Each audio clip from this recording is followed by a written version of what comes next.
My best friend matched with my husband on Tinder. On our 10th anniversary. You know that feeling where your whole body goes cold, but your face is on fire? Like you're screaming inside, but your mouth just won't move? Yeah, that was me. Standing in my own kitchen, holding my friend Jess's phone, staring at my husband's face on a dating app. I thought I had the life I'd always wanted.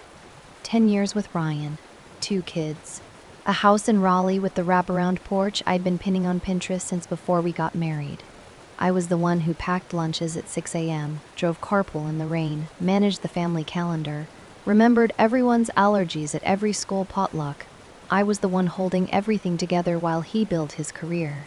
And he was on Tinder, shopping for my replacement. The Cartier bracelet was $3,200, but the $4.50 Walgreens receipt, that's the one that made me call the lawyer.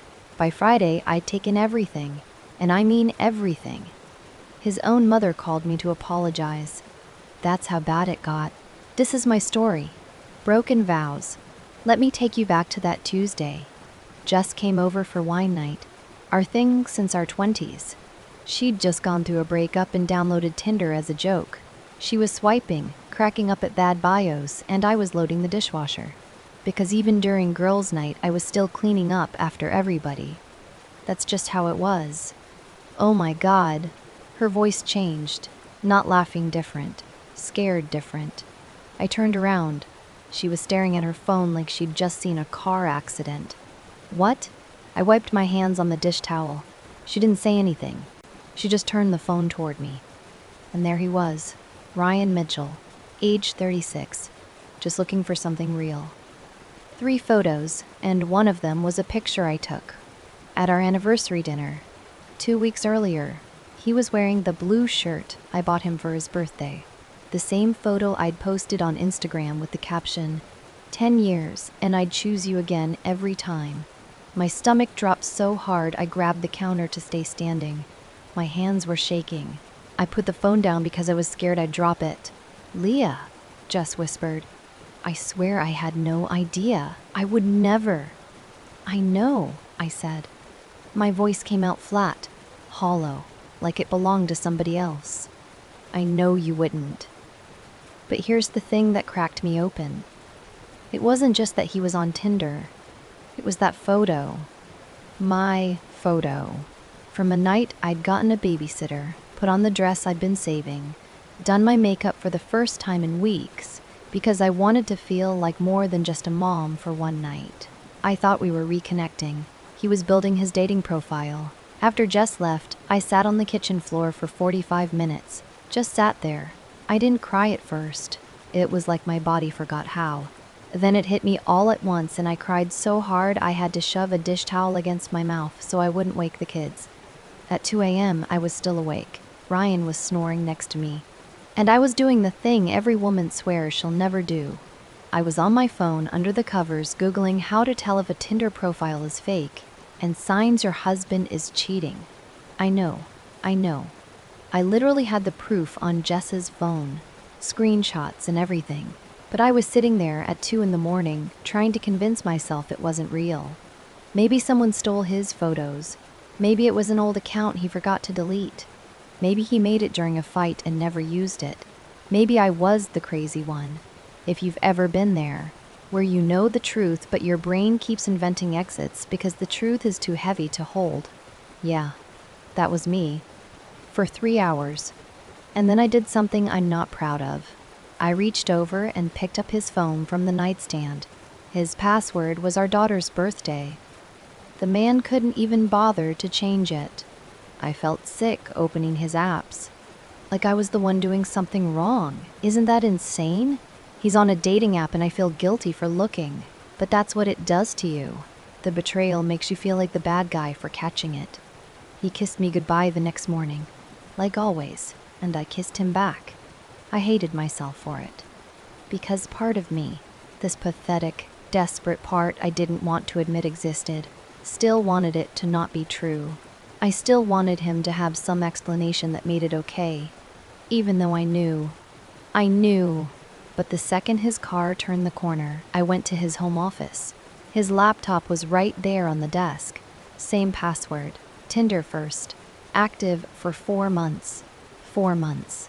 That meant he downloaded it in June. We went to Myrtle Beach as a family in June. He was swiping while our kids built sandcastles 10 feet away from him. But Tinder wasn't the worst part. Not even close. His email had a folder buried 3 levels deep, labeled Consulting Docs. I almost skipped it. Something in my gut said click. It wasn't consulting docs. It was hotel receipts. 6 of them. All within driving distance. All on nights he told me he had late client dinners or was staying at his buddy Derek's place. All charged to a credit card I had never seen before. 6 hotels. 4 months. While I was home reading Goodnight Moon for the 400th time and falling asleep alone in our bed, I screenshotted everything. Every receipt, every conversation, every match. Emailed them to myself. Deleted the sent email from his account. He'd never know. Then I called in sick to my nursing job, the job I'd worked for 12 years. The job that paid for his car and half the mortgage while he chased director titles. And I sat on the edge of our bed and I just fell apart. Not pretty crying. Ugly crying. The kind where your whole face is swollen and you're making sounds you didn't know your body could make. I cried in the shower so the neighbors wouldn't hear. I threw up twice. I went to Target because I needed to be somewhere that wasn't that house, and I stood in the cleaning supplies aisle and almost lost it in front of a woman comparing Swiffers. I bought a box of Cheez-Its and ate the whole thing in the parking lot. And then I called Jess, and when she picked up I couldn't even say words. I just breathed into the phone and she said, "I'm coming over right now." She held me on my couch for an hour. She didn't say leave him or give him a chance. She just held me.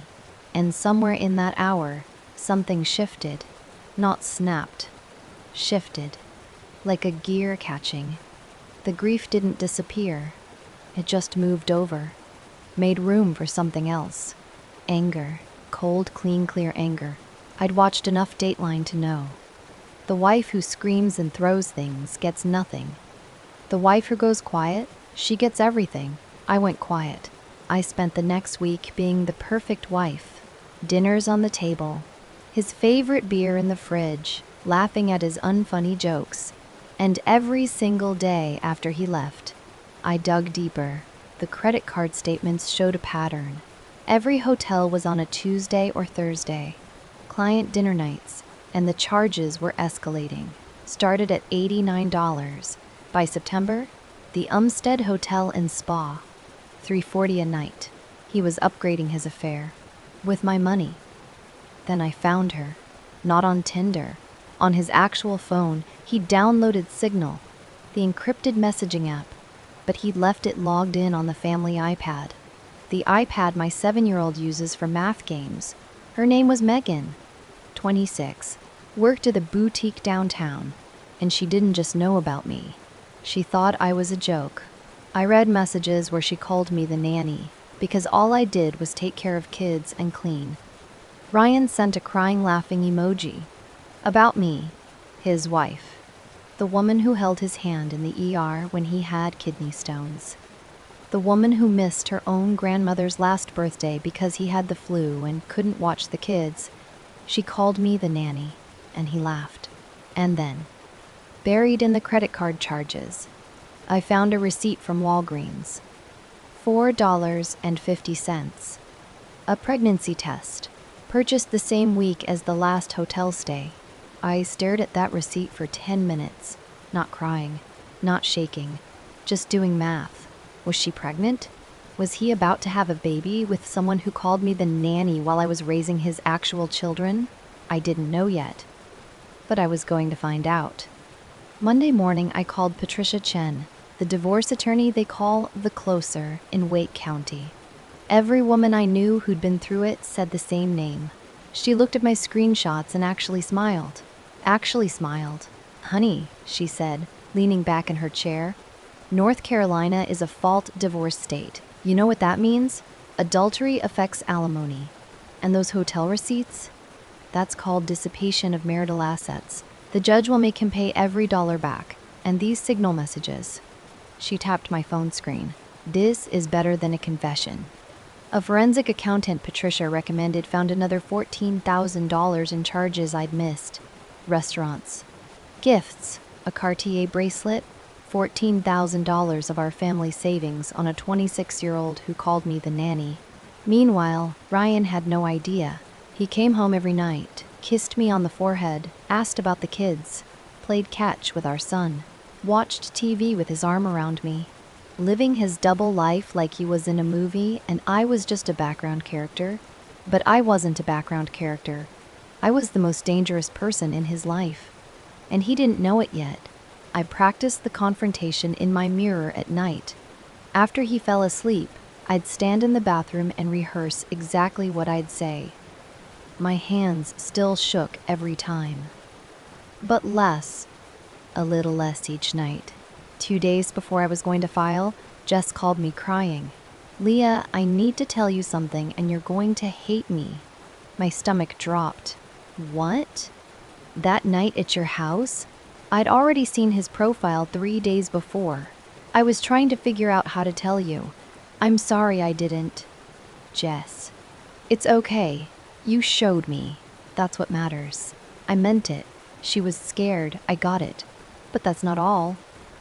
Megan came into my salon yesterday. She was bragging to her friend about how her boyfriend is leaving his wife by Christmas. He's already looking at apartments. And she said... Jess paused. I could hear her swallowing hard. She said he's planning to fight for full custody. He's going to say his wife has mental health issues and use it against her in court. Mental health issues. Because I went to therapy after my postpartum depression. Because 3 years ago, after my son was born, I couldn't stop crying, and I couldn't eat, and I couldn't sleep, and I told my doctor the truth instead of pretending I was fine. Because I did the responsible thing. The brave thing. And he was going to use it to take my children. That was the exact moment the last shred of love I had for Ryan Mitchell died. Not faded, not dimmed. Died, like a circuit breaker tripping. I called Patricia that afternoon. File tomorrow, and add the custody strategy to the filing. Everything Jess told me, all of it. Consider it done, Patricia said. And I swear I could hear her smiling through the phone. That same night, I found out about the pregnancy test, not from Ryan. From his signal messages. I checked the iPad one more time. Megan. False alarm, thank God, LOL. Ryan, don't scare me like that. I already have 2 I can barely handle. 2 he can barely handle. Our daughter who made him a Father's Day card with glitter that took me 45 minutes to vacuum out of the carpet. Our son who cries every time Ryan leaves for work because he wants one more hug. 2 he can barely handle. I screenshot it. Sent it to Patricia. Closed the iPad. Set it back on the kitchen counter exactly where our daughter leaves it after her math practice. And I went to the bathroom mirror. One last rehearsal. My hands were steady. He got served at his office, 2 p.m. on a Thursday. Client dinner night. I wanted him to know that I knew the schedule. I was home when he called, screaming, "Leah, what the hell is this? Have you lost your mind? Read page 4. My voice was steady. Almost steady. It cracked on 4. Just barely. But I kept going. The part about the Umstead Hotel. September 14th. Our daughter's first day of 2nd grade.